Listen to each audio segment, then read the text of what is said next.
día más a la consulta del Dr. Méndez. Yo soy Roberto Méndez, médico de familia y especialista en nutrición clínica y deportiva y en ciencias del deporte. Como ya sabéis, aquí hablo de nutrición, de medicina, de deporte o de un poco de todo. Normalmente lo entremezclamos. Hoy será un programa un poco más especial. Hoy, en este programa, lo que tendremos será una entrevista que me hizo Gonzalo Vaquero, Entiende tu Salud, en las redes, sobre la cafeína. Ya sabéis que tenemos muchos programas acerca de la cafeína, pero en el caso de Gonzalo, él lleva ya, si no recuerdo mal, más de 80 programas, más de 80 podcasts, y aún no tenía ninguno. Su programa se caracteriza sobre todo por entrevistas, y en este caso el entrevistado fui yo, algo que me siento muy halagador, y espero y creo que quedó bastante bien. Son casi 40 minutos de entrevista, pero muy completo. Hablamos de la cafeína en general y en determinadas ocasiones, como a nivel patológico, si podemos tomar café o no, según las patologías que suframos, y a nivel deportivo.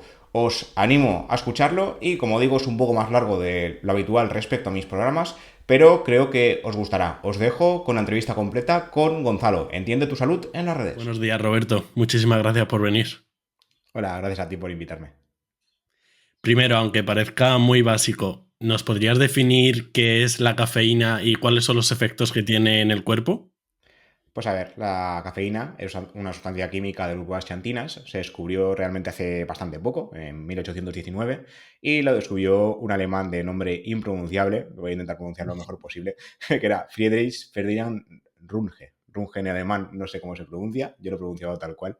Y de forma natural, realmente, la cafeína se puede encontrar en tanto en las hojas como en las semillas del café. Que ya sabes lo típico de que hay que triturar las semillas para hacer el café como tal, y ahora lo que usamos son cápsulas, que es más cómodo, ¿no? Y su consumo se solía hacer en forma de bebida, pero se puede hacer en un montón de cosas. Está en café o té, que esto lo hablaremos luego, y también en alimentos, como el chocolate. El chocolate lleva también una sustancia que no es cafeína como tal, pero la estructura es muy similar. Ujú. Ahora que has comentado esto del chocolate, ¿entonces hay cafeína en otros alimentos aparte que el café? Sí, hay en el café, en el té, el cacao y en algunas infusiones como el mate, que es más típica de Sudamérica. Estas son las Ujú, más típicas, pero hay más. Sí, sí. ujú. Vale, y también ahora que has comentado lo del té, ¿nos puedes comentar las diferencias o similitudes entre café, té, cafeína, teína? Pues realmente, esto me acuerdo al principio cuando yo empecé a escribir sobre salud, que yo también lo confundía porque decías cafeína y teína. Y realmente la teína es cafeína, o sea, es lo mismo. Simplemente que como es del té, se llama teína. Es el nombre que le han puesto, pero es la misma sustancia exacta. Simplemente le han cambiado el nombre y ya está. No es que tenga una propiedad diferente ni que sea una sustancia diferente. Es exactamente lo mismo, pero en el té. En el cacao, por ejemplo, que comentábamos que en alimentos también hay, lo que está es la teobromina, que es una sustancia estimulante, es parecida, pero no es cafeína como tal. Simplemente es de la misma familia de las xantinas que comentaba antes. Pero esa sustancia sí que es diferente. En la teína no. La teína es cafeína y punto pelota. Entonces, químicamente es lo mismo y ya está. La Sí, cafeína y simplemente la le han teína. cambiado el nombre. En el cacao sí, la teobromina sí que es una cosa diferente, es de la misma familia, es como un primo de la cafeína, pero la teína es cafeína. Genial. Vale, y ya en un aspecto un poco más médico, ¿cómo nos despierta la cafeína? Pues a ver, la cafeína es un estimulante, como ya sabes. En este caso lo que hace es competir con la adenosina. La adenosina se une a los receptores de adenosina y cuando llega a un punto que se saturan y es cuando nos da sueño. Entonces la cafeína lo que hace es competir para que no se produzca esta unión y mantenernos activos, como un impedimento de la adenosina. Ujú, Pues claro, vale, o si te sea, lo tomas de... es un antagonista de la adenosina, ¿no? Vale. Me parece curioso porque con el paso de los años hemos pasado un poco o yo he escuchado como una especie de demonización al café, ahora que cada vez salen más estudios de todos los beneficios del café o incluso que alarga la vida, ¿no? He leído varios estudios que alarga la vida. ¿Qué beneficios hay comprobados del café? Pues el primero de todos es el que has comentado, que alarga la vida. Esto se ha comprobado en 4 tazas de café al día. Esto es lo que dicen la mayoría de los estudios. De hecho, hace poco hicieron uno con los tipos de café, esto lo comentaremos después, pero lo hicieron con participantes de Noruega. No sé si has visto los cafés de Noruega, yo no los he visto, pero según el estudio se ve que un café español no es un café noruego. O sea, ahí se ponen como el doble de café que nosotros. Para nosotros un espresso, un café solo normal, cuenta como un café. Para ellos eso sea tipo un escupitajo, que digo yo, porque se ve que ellos pues hacen café potente como toca. Entonces, normalmente nos basamos en taza de café, 100 miligramos de cafeína, o sea, un espresso normal. Pero los estudios lo que dice es que 4 tazas de café al día serían las que más alargarían la vida. A partir de 6 también se ha visto que hasta 6 se podría hacer, pero a partir de 6 no lo recomiendan porque tampoco está estudiado del todo y podría ser peligroso porque a gente que tolera bien el café le podría dar algún efecto adverso. Ya sabes, el tema de temblor, nerviosismo, es lo más típico. Sí que se ha visto que no aumenta el riesgo de arritmias, eso sí. De hecho, se ha visto que el café reduce el riesgo cardiovascular, reduce el riesgo de infarto, de ictus y también de insuficiencia cardíaca. No aumenta el riesgo de arritmias, como digo, reduce el riesgo de diabetes, que yo aquí también flipé cuando lo vi, y colabora en el control del peso corporal porque el café también tiene un punto saciante. Lo que sí, en el tema de hipertensión, por el tema de riesgo cardiovascular, se ha visto que se puede tomar café, que antiguamente se creía que no. De hecho, hoy en día lo primero que se quita es el café, ¿no? Los estimulantes, pero lo que se ha visto es que si la tensión está bien controlada, se puede tomar una taza, incluso dos. Si la tensión ya está en grado moderado de control, es decir, que no estamos siempre dentro del rango óptimo, ahí sí que se dice que no hay que tomar café. Y si está en un grado grave, en plan de tensión sistólica de 180 o superior, nada de nada. O sea, café, teína o cualquier tipo de estimulante lejos, porque lo que sí que haces es empeorar la hipertensión. Luego también se ha visto que tiene cierto componente protector de neurodegeneración frente al Alzheimer y el Parkinson, y también protege frente a algunos tipos de cáncer, como el cáncer de colon, el cáncer de piel y el cáncer de útero. Que esto del cáncer de colon también suena un poco raro, ¿no? Porque se supone que el café, aparte de que es estimulante a nivel gastrointestinal, es un poco irritante, pero sí que se ha visto que protege. El tema de tomar entre 2 y 4 tazas al día, aparte de alargar la vida, también te reduce el riesgo de cáncer de colon en especial. Es que aquí hay muchas cosas, o sea, para empezar, parece un poco contraintuitivo pensar que un estimulante puede ser beneficioso para la diabetes, para la hipertensión, o sea, ¿por qué es beneficioso? ¿Qué efectos tiene?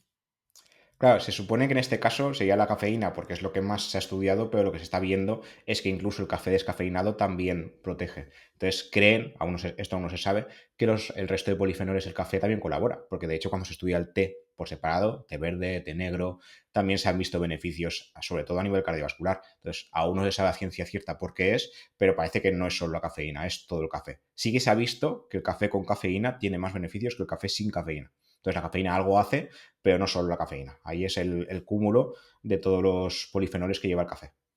Pero a ciencia cierta no se sabe exactamente a nivel fisiológico qué es lo que pasa para que haya tanto beneficio.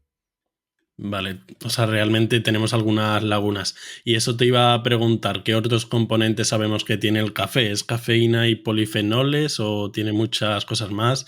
¿Qué son los polifenoles? Hay muchos tipos. Sí, los polifenoles no te los podía escribir todos, porque aparte de que no me lo sé, tendríamos aquí para todo el día, pero son antioxidantes. Son sustancias antioxidantes que destacan más, sobre todo en el té. En los estudios del té es donde más se estudian los polifenoles, pero el café se sabe que también hay, dado que es una planta y es de origen vegetal. Entonces, todos estos polifenoles se han relacionado tanto en el té como en el café con el tema del riesgo cardiovascular, pero no hay uno en especial que digas, este es el más estudiado o el óptimo, sino que están viendo que es un conjunto de todo un poco.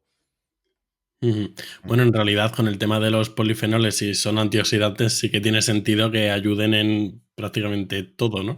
Claro. Eh, pero los polifenoles son también los que están en el vino, ¿no? Y por eso todo esto de una copa de vino. Claro, ahí hay lagunas. Ahí, bueno, también yo en mi programa también tengo un podcast sobre el tema, que hasta ahora se nos vendía que no, una copa de vino al día es buena por el revestanol, no sé si me sabe bien decirlo, que es el antioxidante top del vino. Pero claro, es que ahí lo que tienes que hacer es una balanza de riesgo-beneficio. Si resulta que para llegar a la cantidad de este antioxidante tienes que beberte una o dos copas de vino por día a cambio del alcohol que eso supone, estás haciendo un poco, diría el tonto o el loco, porque se sabe que ninguna cantidad de alcohol es beneficiosa. De hecho, hace ya por fin este año la OMS hizo un comunicado y llegó a la conclusión de que ninguna cantidad es óptima, ni una copa, ni media, ni ninguna, porque los riesgos son peores que los beneficios. Entonces, estos antioxidantes, por ejemplo, también se encuentran en la uva y en otras frutas y en otras sustancias. Antes que beber vino, vale la pena que te comas un racimo de uvas o de otros tipos de frutas, porque seguro que hay en muchas otras sustancias y no se venden tanto, pero la industria del vino pues es muy, muy potente en este sentido. A mí personalmente el vino no me seduce especialmente, ¿no? Pero bueno, aunque te guste el vino, si te lo quieres tomar porque te gusta, por hedonismo, que se llama, bien. Pero no te lo tomes porque quieres mejorar la salud, porque no funciona así. Vas a hacer más efectos adversos que beneficios. Tal cual, sí, sí. Y más después de la polémica esta de hace un año o dos, desde la Sociedad Española de Cardiología y todo esto. Bueno, pero No recuerdo qué pasó con la Sociedad Española de Cardiología. era que un alto cargo de la Sociedad Española de Cardiología dijo un comunicado Mm. que no era malo Ah, para qué bonito. cardiovascular el tomar una copa de vino al día. Claro, de hecho, yo esto con mis compañeros alguna vez lo he hablado y hubo uno ya, bueno, que le queda poquito para jubilarse, quiero decir, nos llevamos bastantes años. Claro, antiguamente sí que se recomendaba y de hecho algunos lo siguen recomendando supuestamente por los beneficios y lo que estamos viendo es que no. Quiero decir, que no se ha visto beneficio alguno de tomar alcohol como tal, de ningún tipo, y vino menos todavía. Es que da igual el tipo de alcohol que sea. Cuando más filtrado, pues peor, ¿no? Las copas tipo ginebra, ron, pues peor todavía, pero que porque sea vino y lleve antioxidantes no significa que sea bueno, porque todo el alcohol que consumes te llevas por delante los beneficios. Ujú. Bueno, vamos a volver al café, si te parece, A ver, sí, sí. porque el tema del alcohol y el vino es otro melón aparte. Yo tenía una pregunta que es sobre la adicción o la dependencia a la cafeína, porque sí que alguna vez lo he escuchado, o incluso gente que dice que lo ha vivido en primera persona. ¿Existe una cierta dependencia? ¿Se puede crear una tolerancia a la cafeína? ¿Nos puedes decir un poco de esto? Sí, existe tanto, a ver, no es como una droga, no podemos hablar del café como comparándolo, yo qué sé, con fumar o con el alcohol que acabamos de comentar, pero sí que hay cierta dependencia y tolerancia, o sea, dependencia más a nivel psicológico que no físico, como pasa con muchas drogas, porque tú te acostumbras pues, a hacerte el típico café de la mañana o el típico café de después de la comida, igual que pasa pues, con lo que hemos comentado del vino o con el tabaco. Y tolerancia también, si tú tomas primero una taza de café, tú ves el efecto estimulante, te vas despertando, pero llega un punto que a lo mejor te va haciendo falta más. Claro, ahí tienes que intentar controlar, no pasarte de las comentadas 2, 4 tazas por día, sobre todo si tienes efectos adversos. Cuando ya empiezas a notar algún efecto adverso, en plan, pues lo que decía, ansiedad, temblor o alguna molestia gastrointestinal, ahí tú mismo te lo quitas porque ves que no te vale la pena. Pero si ves que va bien, hay más de uno que se pasa de dosis y se hace 6 tazas de café al día y sin más. Como digo, viendo taza como 100 miligramos de cafeína, o sea, como expresos. Que hay gente que se hace cafés más largos. Pero claro, ahí hay que controlar. Y luego, de hecho, hace poco, de tal casualidad que ha salido un estudio de qué sustancia es mejor para dejarse el café. Y tú dirás, habrá mil cosas. Pues resulta que en el estudio, que también es lógico, lo primero que dije no es que había que tomar café sin cafeína y luego ya a partir de ahí quitarte el café total. Que tiene sentido porque el sabor del café sigue siendo similar, no es igual que la cerveza con y sin, que no sé si has probado alguna vez, pero no se parecen para nada. Pero el café sí, el café tú no notas que tiene cafeína o no tiene cafeína, tú te tomas el café, sabe a café y punto. Entonces la gente al tomar el café sin cafeína con el sabor del café creían que era café, o sea, se hizo un estudio controlado con placebo y el placebo era el café sin cafeína y el café con cafeína. Entonces se vio que la gente ni se daba cuenta y al final se dejaban el café sin más, no les costaba. Ujú. Sí, para el tema de volver a la tolerancia base de la cafeína y para dejar la dependencia esta, entre comillas, creo que yo se lo escuché a Pablo Castañeda, no sé si sabes quién es, de dejar de tomar café durante una semana, creo que dijo, cada X tiempo para siempre volver a esto. Bueno, me pareció interesante.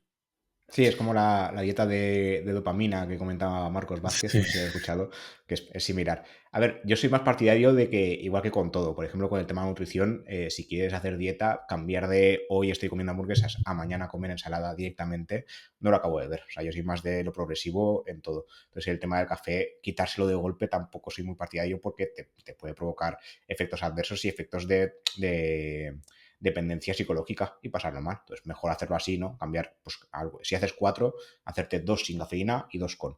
Y poco a poco ir quitándotelo al ritmo que tú veas conveniente. Pero hacerlo de golpe, hay gente que le va bien, igual que con el dejar de fumar, hay gente que le va bien de golpe y habrá otros que se llama más bien progresivamente. Ujú. Oye, y otra pregunta muy frecuente es, ¿cuánto tiempo dura el efecto de la cafeína del café? ¿Cuánto antes de dormir como máximo para tomar el último café? Así más o menos estándar.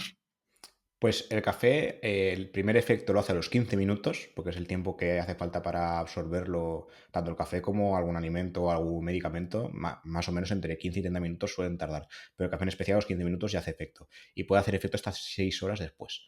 Esto es muy individual. Habrá gente que le hace efecto más horas y habrá gente que menos. pero la media son 6 horas. Y se recomienda no tomar café más allá de las 4 o 5 de la tarde si quieres dormir. Yo, por ejemplo, me gusta mucho el café, yo seguro que llego a las 3 4 tazas al día, y a partir de las 3 de la tarde no me tomo ninguno. Lo he Ujú. llegado a hacer, o sea, el tema de hacerte eso, salir a cenar y tomarte alguno, y es normalmente pues un cortado o un café solo y dormir bien y tal. Pero claro, pues yo tomo café desde hace ya muchos años y la tolerancia que tengo es buena. Nunca me paso, o sea, no, eso de más de 4 no lo he hecho ni quiero hacerlo por si acaso, pero hay que tener cuidado porque como tengas mucha sensibilidad no duermes, ¿eh? No duermes para nada. Y también, no sé si habrás oído el tema de que la gente que hace café sin cafeína por la noche le provoca como efecto paradójico y no duerme.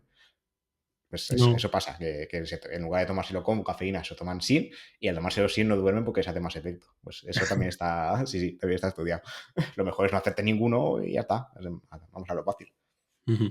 A mí también me gusta mucho el café. Vamos, yo me tomo 3 tazas de café todos los Sí. días y algunos 4, ¿no? Y además siempre me tomo el último café como a las 6 o a las 7 de la tarde y yo duermo estupendamente. Claro, Entonces yo ahí ya creo no me que... arriesgo de tanto. Yo a partir de las 3 4 ya viniendo de dejar por si acaso. No creo que pasara nada, pero Pero sí que creo que es interesante esto de las diferencias interindividuales, que te lo iba a preguntar. ¿Hay diferencias importantes entre cada persona?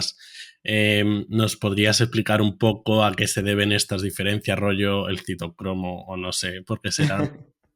a ver, yo diría que es más, tampoco es una cosa que esté muy estudiada porque es lo típico de pues cada persona es su mundo, que se aplica en todo, porque los estudios se suelen hacer pues a lo grande, algo que es un grupo de cientos o miles de personas y miras la media y sin más, no han estudiado, que yo sepa, a lo mejor hay algún estudio, lo desconozco, no han estudiado por qué se produce. Yo creo que también depende del tema de absorción y de la sensibilidad, o sea, a nivel gastrointestinal se absorberá una parte de café, cada persona la absorberá de una manera, depende del tipo de dieta que llevas, la absorberás mejor o peor, porque ya habrás oído hablar de la permeabilidad intestinal, que también se está estudiando. Claro, cuanto más permeable sea tu intestino a ciertas cosas, pues más entrará, más te afectará.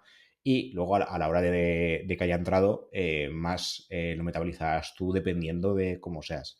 Entonces, es una cosa que tan estudiada aún no está. Pero sí que se está viendo que hay muchas diferencias más de las que creíamos entre personas. Hay una media, pero es eso. Hay personas que a lo mejor el café le dura 10 horas, un café solo, y van todo Ujú, el día enchufados. Claro, eso no es lo habitual, pero hay gente que es muy sensible. Pero de ujú. momento no se sabe exactamente por qué. Me pareció interesante lo que dijiste antes, que la cafeína puede hacer efecto hasta a los 15 minutos, o sea, Sí. desde los 15 minutos, porque yo pensaba que era un poquito más, a lo mejor 25 o así, porque, bueno, no sé si te lo vi a ti o a quién se lo vi, como el truquito este de tomarse el café justo antes de la siesta, para cuando te eches la siesta de 20-25 minutos, pues ya te despiertes mejor, ¿no? Sí, eso lo hablé creo que en algún podcast, o por lo menos sí que lo escribí en el periódico, que es la siesta de café, que es Sí. como hacerte el café antes y como tarda un poco, claro. Claro, es que lo de los 15 minutos se supone que es la media también. Entonces, las siestas, se supone una siesta más de 25 o 30 minutos no de durar, y se supone que cuando te despiertes es cuando ya te está empezando a hacer la curva ya de efecto total. Entonces, puede empezar a hacer efecto a los 15 minutos, pero no el efecto total que tú necesitas para, para ir estimulado. Yo eso lo he probado alguna vez y no, yo no he notado diferencia, ¿eh? Da igual antes que después. Yo sí lo he probado desde que Sí. creo que te lo escuché a ti. Sí que me ha hecho un poco de efecto, pero no sé si ha sido placebo. Puede ser, también. Yo me acuerdo cuando estaba en la carrera que lo que hacía, bueno, hubo un año fatal que no tenía tiempo para nada, pero claro, llegaba después de estudiar por la mañana, comía y digo, me quedan 15 minutos para hacer la siesta. Y yo me tumbaba, me dormía, se ve que mi cerebro ya estaba en plan, duerme porque si no, no vas a rendir. Me dormía 10 15 minutos y luego estaba como si nada, o sea, me sentaba súper bien y eran 10 o 15 minutos de nada. Sí, sí, eran mini siestas, la verdad es que también. Pero no hacía lo del café, el café me lo tomaba pues antes de irme a seguir estudiando y ya está. No Ujú. conocía las siestas de café todavía. Oye, y sobre el tema del café y el rendimiento cognitivo, Sí. ¿por qué, bueno, qué influencia tiene y cómo y por qué aumenta el rendimiento cognitivo la cafeína? Entiendo.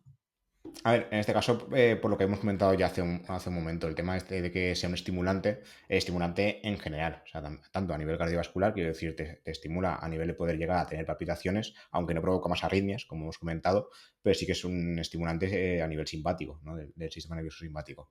Y luego a nivel memoria, cognición, se ha visto que es estimulante, pero por lo mismo, sin más. No han detectado exactamente un porqué. Simplemente es por las características estimulantes, tanto del café como de la teína o de cualquier sustancia derivada de la cafeína en general. El chocolate, por ejemplo, te diría que no, porque no hay tanta teobromina para hacer el efecto cognitivo como tal. De hecho, hay entre 1 y 2,5% de teobromina por cada semilla de cacao, por lo cual tampoco es tanto y tanto. Te haría falta tomar mucho chocolate para llegar a ese punto. Y en el mate, que es la infusión que comentábamos, más de lo mismo, entre un 0,2-2% por cada difusión, que tampoco es nada. Entonces, claro, el café y la teína es más potente en este sentido. Ya hemos dicho que café y teína es lo mismo, pero no se ha demostrado un porqué a nivel cognitivo. Simplemente el tema que te decía de que compite con la adenosina y sin más. Vale. Ujú. Vale, y en cuanto a efectos adversos, creo que no hemos comentado el tema de la acidez, ¿no? De la acidez de estómago, que mucha gente se queja. ¿Es verdad que esto es un posible efecto adverso? ¿Es solo una sensación? ¿Es cierta? ¿O qué relación tiene el café y la cafeína con la acidez de estómago?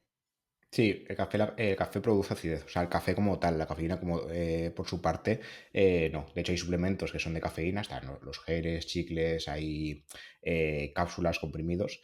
También provocan cierta acidez, pero no es lo mismo que tomarte un café. Y es por el café en sí, por el líquido, por la sustancia, por la bebida, no por la cafeína como tal. La cafeína realmente una vez se absorbe sin más.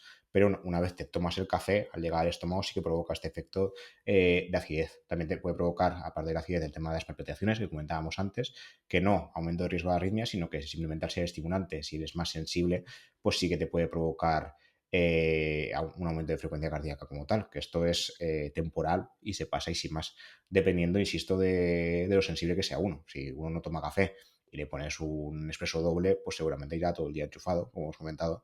Pero si tienes una tolerancia ya habitual, que comentamos 3 o 4 tazas, te tomas una taza de un café solo y te hace cosquillas, no notas nada.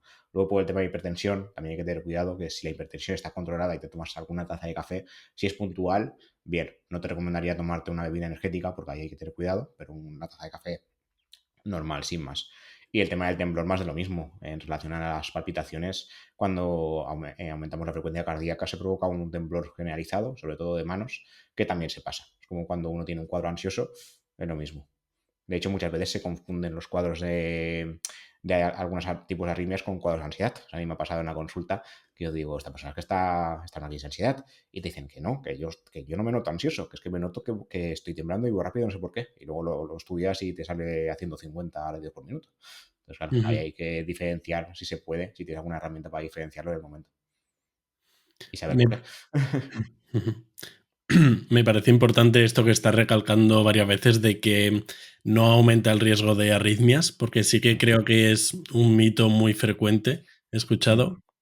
Eso se estudió con la fibrilación auricular, que es la arritmia más frecuente, y se comparó el tema de tomar más café, tomar menos café, y se vio que no había ninguna diferencia. Había el mismo tipo de riesgo. Y el Parkinson también, por el tema que comento de los temblores. Claro, es que los temblores entran dentro de todo el cuadro que te puede provocar un exceso de estimulación a nivel general. Entonces, se estudió también la diferencia y no había diferencia de tomar café o no. Claro, estudiaban el tema de tomar café con la dosis adecuada. Si te tomas 10 tazas en un día, pues probablemente tendrás diarrea, tendrás temblor, tendrás algún grado de hipertensión, algún grado de taquicardia, pero claro, porque te has pasado. Siempre que hagas la dosis como toca, en principio no tiene por qué pasar nada y sobre todo si ya tienes cierta tolerancia. Ujú. Ahora que has comentado el tema este de la diarrea, lo típico que se dice del café que es laxante, ¿es Hmm. cierto que es laxante? ¿O no es del todo cierto? Porque también, claro, ser un estimulante, no sé si es que estimula el sistema nervioso simpático, entonces eso en verdad me podría cuadrar más lo contrario, ¿no? Que no sea laxante. ¿O por qué es laxante? Claro, el café es laxante porque aumenta el ritmo deposicional. O sea, lo que hace es aumenta el ritmo a nivel gastrointestinal y por eso hace el efecto laxante. Va un poco diferente. De todas maneras, los estimulantes en general suelen ser más laxantes que hacer estreñimiento como tal. Ujú. Y luego también el tema diurético, no sé si lo hemos comentado aún, sí que se comparó, de hecho se hizo un estudio y no parece que sea más diurético que otras sustancias. O sea, el café y la cafeína como tal. Otra cosa es el líquido. Es decir, si tú empiezas a beber líquido en forma de café, siendo hay gente que en lugar de agua bebe café, eso para un otro día, pero es así, la mayoría de agua que beben es así. Claro, si empiezas a beber líquido, el líquido sí que tiene efecto diurético por fisiología, pero la cafeína o el café como tal, como sustancia, parece que no. Lo comparaban con diversos parámetros y no se vio ninguna diferencia. Ujú. Sí, claro, a ver, obviamente el tomar líquido pues es diurético per se, ¿no? Hmm. Pero creo que tampoco hay mucho consenso, ¿no? Sobre si es diurético o no. Están ahí. Yo el Cafeína. estudio que utilicé cuando lo analicé, no sé si no me acuerdo si estudiaba, no me acuerdo ahora mismo, si eran 51 o 11, no sé, tengo bailado ese número, pero estudiaron un montón de parámetros a nivel fisiológico para comparar el tema de tomar café o no, y no se vio comentarse ninguno. Ujú. Vale. Y otra pregunta, ¿hay alguna diferencia entre distintos cafés o esto realmente no es relevante? ¿Hay algún tipo de café que se haya visto más beneficios de todos los beneficios que hemos visto, más que otras variedades de café? Pues esto tenía apuntado y lo he perdido, pero sí que lo hay. Hay un estudio que lo que vio es el tema, el estudio que comentábamos antes de grabar, el estudio de Noruega. Lo que estudió fue el tema de hacerte el típico café americano o filtrado, ¿no? Por decirlo de alguna manera. El café tipo de aquí, que es en cafetera italiana, la de esta, bueno, la típica de rosca, ¿no? Las cápsulas y comparaban también con otro. No sé si era el café en polvo, creo. Bueno, el de cápsula, que es lo mismo, y el café en cafetería italiana, más o menos iban igual, porque como es café. Ay, no me sale la palabra. No es tostado, no ay, ¿cómo es? Dímelo, a ver si te se ocurre. No es que utilizan en grano, no es que trituran el grano como tal, sino que ya está triturado, ¿no? No es Molido. ni. Molido, eso, no me salía la palabra. El café molido era la mejor opción, tanto si eran cápsulas como si era en versión de cafetería italiana de rosca que digo yo. Luego los cafés del filtrado y el. Y había otro, ahora no me sale. Había otros dos que parecía que eran peores, pero esto a nivel de aumentar el colesterol. O sea, el café aumentaba el colesterol, todos aumentan el colesterol, da igual el tipo de preparación que hagan. No parece que eso aumente el riesgo cardiovascular, porque de hecho hemos comentado que lo reduce, pero sí que lo aumentan. Y no se sabe por qué. Y algunos lo hacían más que otros. Estos que te digo, los molidos, parecía que lo hacían menos. Pero sin más. Aparte de eso, no parecía que hubiera uno mejor que el otro. Sí que hay que decir que los filtrados, tipo el americano, que era eso en mi zona, yo soy de la Comunidad Valenciana, a eso le llamamos aguachirri, porque es excesivamente filtrado, muy aguado, se llamaría. Entonces, claro, ahí realmente cafeína en una taza de esas que utilizan de las típicas de cristal de las películas americanas, hay cafeína, hay muy poca, porque está diluida. A nivel de dilución no estás bebiendo mucho café. El café que hacemos nosotros a nivel de España e Italia es más fuerte y en Noruega ahí es otro nivel. Toman mucha cafeína y no parece que les afecte en exceso. Allí llegan a tomar 6 tazas de media al día, por lo que decía el estudio. Ujú. Oye, qué curioso eso de Noruega. ¿Sabes Sí. si por casualidad hay algún país en concreto donde se tome mucho más café o, bueno, Aparte de esto. Noruega, que yo sepa, no. De hecho, lo supe por el estudio este que tuvimos que escribir para el periódico y me sorprendió mucho porque digo, ostras, creía que queríamos nosotros más la zona del Mediterráneo, por Italia y Ujú, España, que son muy cafeteros, que tomamos más café. Pero no, se ve que allí, aparte de que toman más tazas, sus tazas son más contundentes que las nuestras. O sea, para ellos una taza no es un espresso chiquitín, es el doble. El doble del ujú, triple, no me acuerdo ya. Pero tomaban, vamos, no, era un nivel astronómico y no parece que les vaya mal como tal, la verdad. ujú. Es algo a estudiar. En- entonces, en la pregunta esta típica, aunque sea redundante, de cuántas tazas de café al día, podríamos decir 4 y además nos estamos curando en salud, ¿no? Sí, Porque, cuatro vale, españolas, cuatro presos que se diría. Puedes ponerle vale. leche, diluirlo, lo que sea, pero que sean pues unos 400 miligramos de cafeína, es lo que recomiendan tanto los estudios como las diferentes guías. A nivel deportivo también. Se ha visto que más de 400 miligramos de media, depende del peso y tal, tampoco ni aumenta el rendimiento, ni tampoco sería beneficioso. Te las puedes tomar, pero lo que han dicho es que más de 4 al día no han demostrado ningún beneficio y según una persona pues puede ser incluso perjudicial. Ujú. Vale, y en cuanto ya a los suplementos de cafeína, Sí. ¿nos podrías dar una visión general de los suplementos de cafeína, cuándo se usan normalmente, qué cantidad, qué beneficios tienen? Pues lo que comentábamos, como dato interesante, que esto me lo apunté porque me parece muy curioso, hasta el año 2004 la cafeína se consideraba dopaje. O sea, no podías ir a competir bebiendo cafeína y si te detectaban cafeína del cuerpo no competías. Esto me parecía súper curioso. Actualmente lo que se recomienda es no superar los 12 microgramos mililitro de orina, que es un consumo equivalente al triple del consumo habitual, o sea, a las típicas 2 4 tazas. Pues si encontramos 12 microgramos mililitro de orina, es que nos hemos pasado. Hemos hecho entre 10 y 12. ¿Vale? Entonces sería mucha dosis. Los suplementos sí que han demostrado que el rendimiento mejora a dosis de 3 6 miligramos por kilo y día. ¿Vale? Que esto sería las dosis estas que comentamos para una persona de 70 kilos, alrededor de unos 400 miligramos. No es exacto, pero más o menos que lo calculé en su momento. Y la dosis de 2 miligramos por kilo sería la más efectiva. Y se desaconseja superar los 9 miligramos por kilo. A partir de ahí ya totalmente desaconsejado y mejora el rendimiento en todo el mundo. Los estudios hace poco se publicó un consenso, que de hecho en uno de mis programas lo comenté porque me pareció muy curioso, hicieron 11 puntos detallados y lo que vieron es que en todo el mundo el café mejora el rendimiento deportivo. A mayor o menor medida, no es un porcentaje de me tomo un café y voy a ser Asterix y voy a ganar todas las carreras, pero sí que mejoran el rendimiento. Y luego la forma de consumir hay un montón, como comentamos antes, lo típico beber café. Yo no lo recomiendo, a mí me gusta mucho el tema deportivo y yo no bebería café justo antes de ir a hacer pesas o ir a correr, por el tema que comentábamos también del ardor, aumentar el ardor, y además sea muy fácil que vomitemos. Nos da náuseas casi fijo, por lo menos en forma de bebida. Es mejor otras formas de suplemento, que de hecho es la que utilizan a nivel deportivo, chicles o geles son lo mejor, comprimidos si pueden ser masticables mejor, porque también puede pasar el tema de que te tomes un comprimido cápsula y te dé náuseas, porque también provocan cierto ardor, pero si son masticables es más fácil y se absorben mejor. Y las dosis varían, no deberían superar los 3-6 miligramos por kilo y día, y en este caso, pues lo dicho, un peso medio de 70 kilos serían unos 400 miligramos. Si pesas más, pues hay que ir calculando más o menos, sin pasarte. O sea, si por ejemplo es una persona de 120 kilos, pues a lo mejor te hace falta unos 600 miligramos. Esto te lo estoy diciendo a ojo. Pero en tu caso, como pesas más, pues sin más, se absorbe bien y no habría ningún efecto adverso ni nada. Ujú. Sí que es verdad que yo, por ejemplo, me suelo tomar una taza de café 1 hora o 45 minutos antes de ir al gimnasio, Hmm. porque desde que lo hago es verdad que sí que a lo mejor me Se noto un nota. poco más activo, pero Yo ya lo te digo, hago. tampoco sé si Hmm. es placebo o es real. No, sí, sí que se nota, ¿eh? Yo también lo he comprobado el tema de tomar café o no. Siempre dejo en cualquier momento por lo menos entre 45 minutos y 1 hora. O sea, que se absorba bien, que no te pegue ardor y que no te Ujú. siente mal. Pero sí que yo pienso que sí que se nota. No sé, si es lo que dices tú. A lo mejor sí que es cierto efecto placebo, pero los estudios dicen sí que se nota un aumento del rendimiento. Y al revés. También me pasa a hacer al revés de acabar la consulta, ir con prisa, no pasar por casa, no hacerme café, irme directamente al gimnasio y literal me duermo. O sea, estoy haciendo cualquier ejercicio y bostezo. Y si tomo café, no.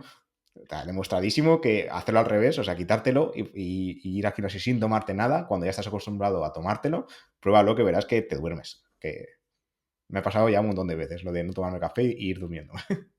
Pues pruébalo tomando descafeinado. A A ver ver qué si, pasa, ¿no? a ver si es placebo. Probaré. Nunca he probado los suplementos de cafeína. No sé cómo irán, pero sí que me han preguntado bastante sobre ellos Sí, y realmente nunca he sabido responder muy bien cuál es el consenso científico general actual sobre... Hay más o menos un consenso de lo que tú dices, de si es sí, beneficioso, vale, tenemos sí, este sí. rango, sí, ¿no? Mm. Sí, sería este que te comentaba. Si quieres, luego te paso el enlace para que lo pongas también en el programa, pero Ujú. hicieron un consenso y publicaron, ahora creo que fue, hará un medio año o así. Creo que fue a mitad finales de 2022, hace muy poquito. Y Vale, sí que sí, sí, genial. vieron esto, que 400 miligramos era la dosis óptima estándar y que dependiendo del peso y tal, pues tenemos que bailar entre esos 3 6 miligramos por kilo y día. Y sí que se veía beneficio. Yo sí que he probado alguna vez a nivel deportivo el tema este de suplementos y tampoco he notado un exceso de beneficio. No sé si es porque como ya tomo café de normal, lo que sí que hago es, si al tomar los suplementos, la temporada que lo hice, beber menos café. Porque digo, tampoco vamos aquí a jugar a pasarnos la dosis y calculaba que fueran siempre, no pasarme los 400 miligramos en total al día. Y Ujú. tampoco vi ninguna diferencia. Me gusta más tomar café. ¿Y alguna precaución que tomar si ante estos suplementos Hombre, de sobre todo cafeína. el tema de que si te tomas un suplemento de cafeína, piensa que es como, o sea, realmente los suplementos se venden en diferentes dosis. Por ejemplo, una dosis de 100 sería como un café expreso, una dosis de 200 pues como un café doble. Entonces, saber lo que te estás tomando y para qué. Si te tomas un suplemento y vas a hacer vida normal es un poco tontería. Si vas a entrenar o vas a correr o lo que sea, pues ahí sí que te irá bien porque te aumentará el rendimiento y no te provoca ningún efecto adverso. Y si es una persona sensible, desde luego yo no recomendaría tomar suplementos. Primero tomaría café normal y si quieres dar un peldaño más porque estás entrenando para lo que sea, pues bueno, y siempre sin pasarte. Más no es mejor. Ya han visto que a partir de 9 miligramos por kilo es incluso peor. Y puede empeorarte el rendimiento, hacerte efectos adversos y no tiene sentido. Ujú. Vale, pues siempre me gusta preguntar sobre, creo que te lo dije, alguna recomendación de contenido que nos diga relacionado con salud, algún libro, algún podcast, una Mm. entrevista, una persona. ¿Tienes alguna recomendación así que quieras decir? Pues de libros en especial tengo una que además últimamente no leo muchos suyos, pero en su momento cuando empecé con mi podcast sí que leía muchos. Luis Jiménez, no sé si te sonará. No. En Twitter se llama Centinel y ha escrito un montón de libros bastante conocidos. Lo que dice la ciencia para adelgazar, lo que dice la ciencia sobre las dietas, el cerebro obeso. El cerebro obeso es denso, te lo recomiendo, pero es denso, hay que cogerlo con calma. Y habla mucho sobre el tema de la relación entre cerebro, metabolismo y dieta.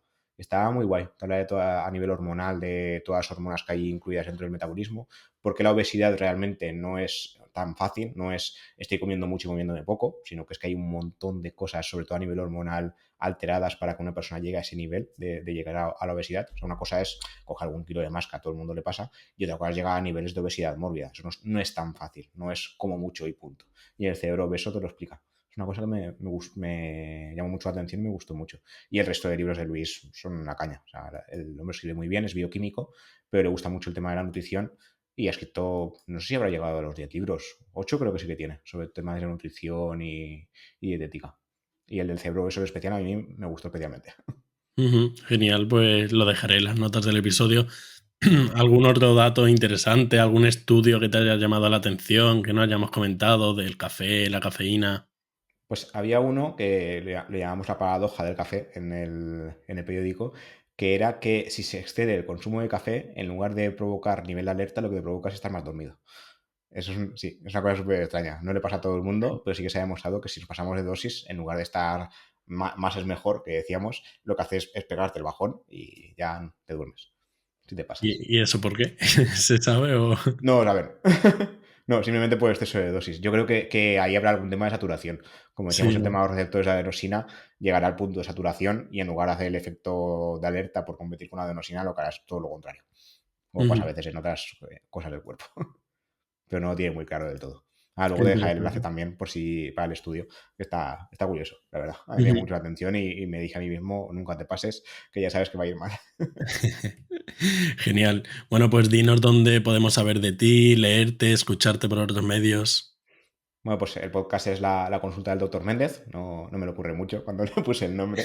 Y luego también, bueno, también colaboro de vez en cuando en el podcast de Diario Runner, de Pedro Moya, de Palabra de Runner. Y en redes sociales podéis buscarme o como Roberto Méndez o como Medciencia, que antiguamente tenía un blog antes de unirme al periódico Al Español y utilizar las redes sociales como Medciencia y se han quedado así. Estoy en Twitter, en Facebook, en Instagram sí que estoy como Roberto Méndez y en LinkedIn también como Roberto Méndez. Genial. Pues muchísimas gracias, Roberto. Nada, a ti.